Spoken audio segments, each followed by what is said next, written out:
to the show? Well, I grew up reading comic books, so I was a huge fan of the Batman. I read a lot of Marvel, a lot of X-Men comics, and then Rogue. She was my favorite. And then when I went into DC territory, I dived, into the Batman and Superman, the primary one. So I was really familiar, and I grew up, mostly with Danny DeVito's Penguin. I know there's tension. Now we're going to tell them, Danny. Yeah. He's going to tell him I got to boom in front of 1,000 people today. And Batman the animated series, which was so yeah, I was very familiar, and then got to go back and read more of the updated comics, and just kind of dove in from there.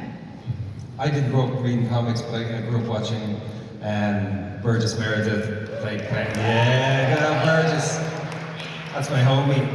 Between Batman and Rocky playing Mickey, Burgess Meredith played a big part of my upbringing. And then Danny DeVito's Penguin and Tim Burton's films as well played a big part in my cinema-going life as a young man. But I was never raised on comics, and then obviously I had the experience with Matt.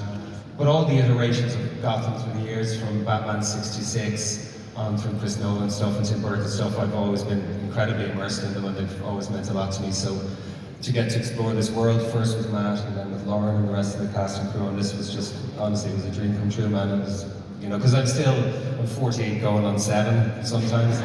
So it's not lost on me that I was a 7-year-old kid sitting on a carpet in Dublin in my parents' house watching Adam West and all the pow, kerrang, and all that stuff. And now I'm in that world. Is kind of magic. Mike, how about you? Unlike Colin, I'm a huge comic book geek, much like all of you here.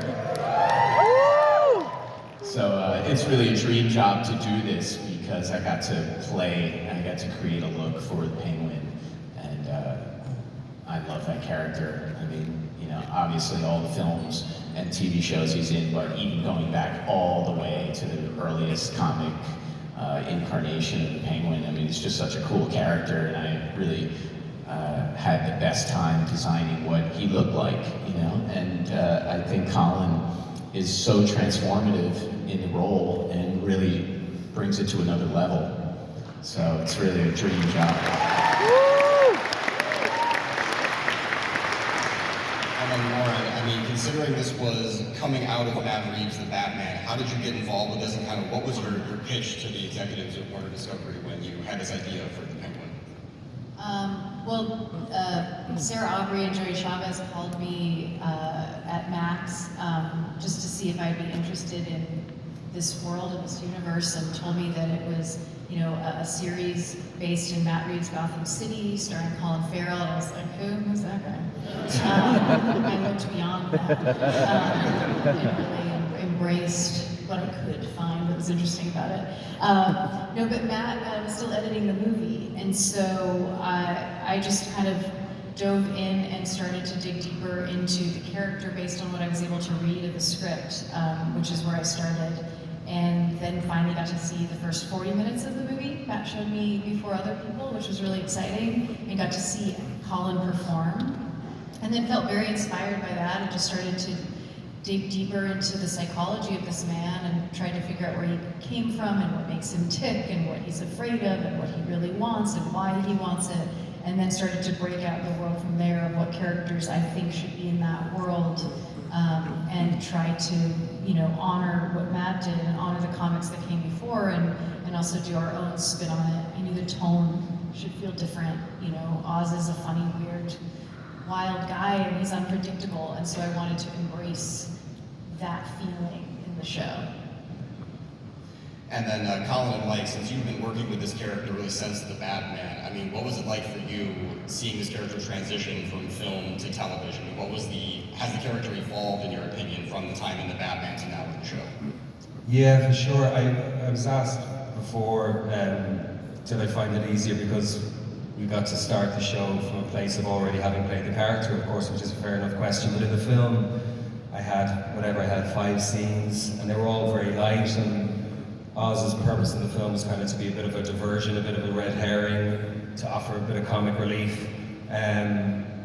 and we didn't really get to dig into him, as I was saying, we didn't really get to dig into his psychology, we didn't get to dig into his backstory, really what motivates him. So I just knew that having 8 hours of television to do on HBO was going to be an extraordinary opportunity to really get into the weeds with him, and obviously his relationship with various characters in the show, with Vic, with Sophia, and possibly, definitely most importantly for Oz, his relationship with his mother was something that when Lauren spoke to me about it, I found incredibly enticing. Just the depth of that relationship and how it's as is revealed more and more over the 8 hours, it's kind of a toxic love that they have, but it was so well detailed and it was so unusual and it was such a kind of just an awkward angle to arrive at Oz's psychology through his relationship with his mother, who's played by Dee Dee, later. And Mike, what'd you say? I mean, just what was the experience like working on the film versus now working on the show? I mean, how was it the same? How was it different? Well, we had so much fun on the film, and there were a lot of days where we didn't get to film, where we would get him ready in the makeup, and we'd be like, well, we're really not going to get to him today. Sitting in the trailer in the makeup and the bodysuit for 12 hours. Are they ready? Are they ready? Yeah. So Colin would, really mess with people while he was waiting. But, so we really didn't get a chance to explore it too much. And it was a very long year. I think it was 2020 we were doing it, or was it 21? I can't remember. But it was, well, he's texted me and says, we're gonna do it again. We're gonna go round 2. And I said, yeah, when? So it was a great opportunity to explore the makeup and explore his character and see what we could refine from the film. Little technical bits and pieces of changing the design for the better. So it was definitely challenging because we were filming in so many lighting environments and so many different circumstances. He's in the makeup much longer, so it's really a huge maintenance to keep this magic trick together for that long, and I think we pulled it off.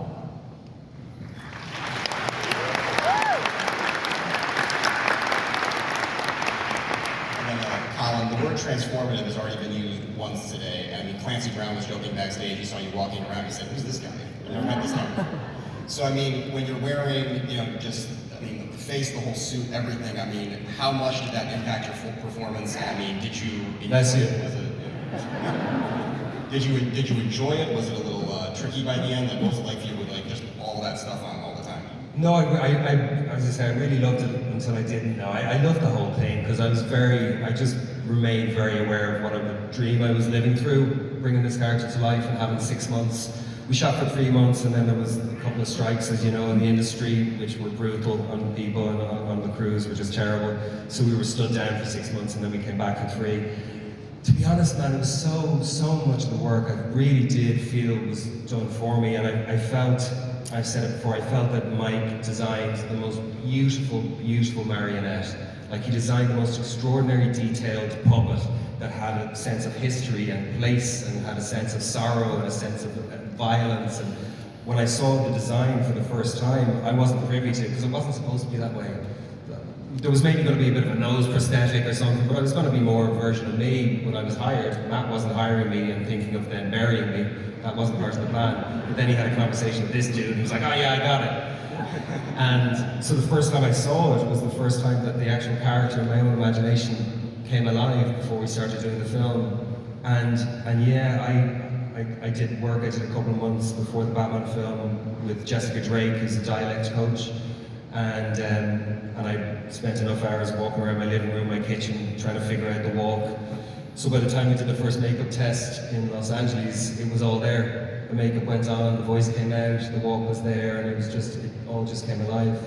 So it was an extraordinarily powerful experience to be, as I said, to look in a mirror and see something back, and look back at you that is 100% unfamiliar to you. Nothing you recognize about yourself. Kind of even the eyes, even my eyes felt like they were swallowed by the brilliance of what he had created, you know?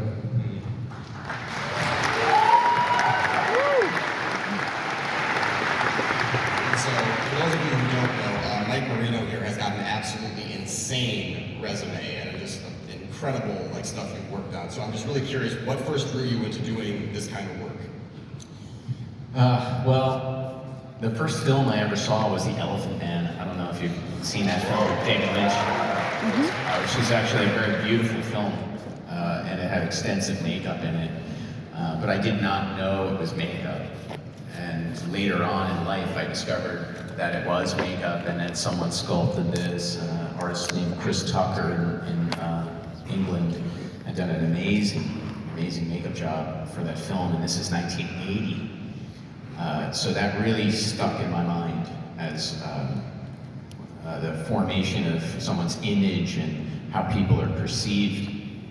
But then, Michael Jackson's Thriller, which was just the greatest thing ever, and I was obsessed with that. And they showed an artist named Rick Baker, who was an amazing, one of the best artists that ever lived, doing this makeup effects. He's done everything, Nutty Professor and Harry and the Hendersons and all these really cool projects, who've actually become a really close friend of mine.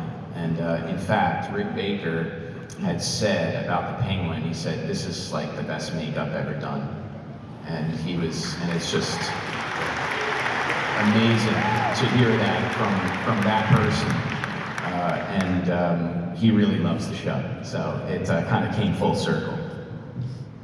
Still waiting to hear back from Burgess Meredith, but it's going to be a long time, I believe. Burgess, God bless him, is no longer with us, of course. And then for all three of you talked a little bit about this, but I mean, there's so much detail in the character of Oz, especially, more than we got to see in the Batman. So I mean, what's a detail of the character, either in the way he looks, the way he talks, something he's wearing? What's something about the character that you really enjoy now working on the show? I mean, Oz is really fun to write, and also challenging and dark and weird. But as a writer, it's really thrilling. I mean, I spent a lot of time working on his voice.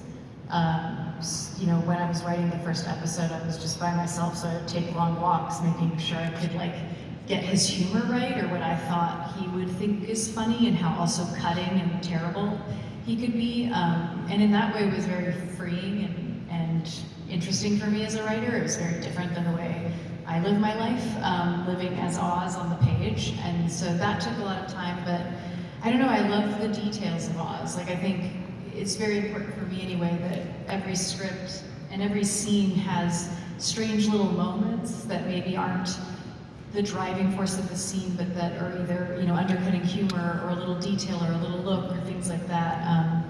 But also, I've been so lucky to have the most incredible actor ever to take Oz on and embody that, and having Mike, who just makes it so easy for Colin to perform under that makeup.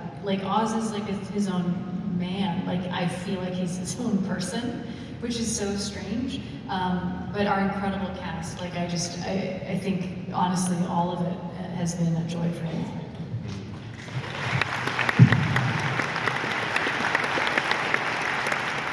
Yeah, just speaking of the cast, I mean, present company included, there was just a murderer's row of talent working on the show. I mean, so Lauren, for you as a creator, I mean, what was that like for you getting to work with some of these actors who are really just, taking it to another level on the show?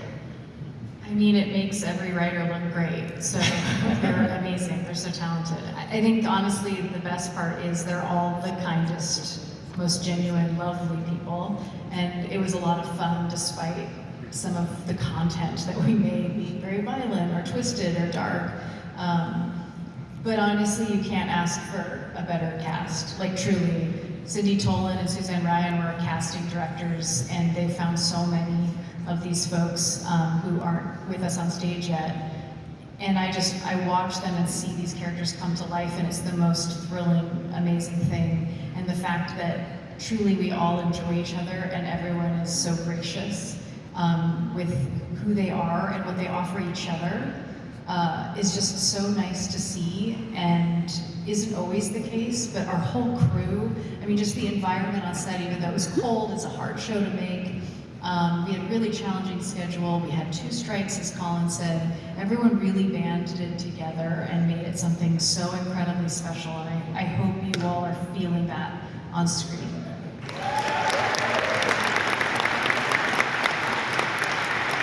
And I feel like since you three had a lot of pull on the show, I have to ask: are we ever going to get to see Oz in a top hat and monocle? Cigarette holder? No. I mean, you can The bodies I had to bury to get a cigar.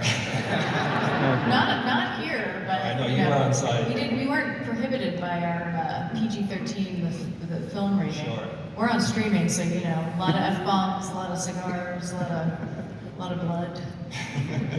I don't know. We pay homage. Yeah, a little bit. Yeah. All right, so folks, what's going to happen now is we're going to step off the stage. You're going to get to see your second special sneak preview. Then when we come back, we're going to bring out the full panel. Sound good?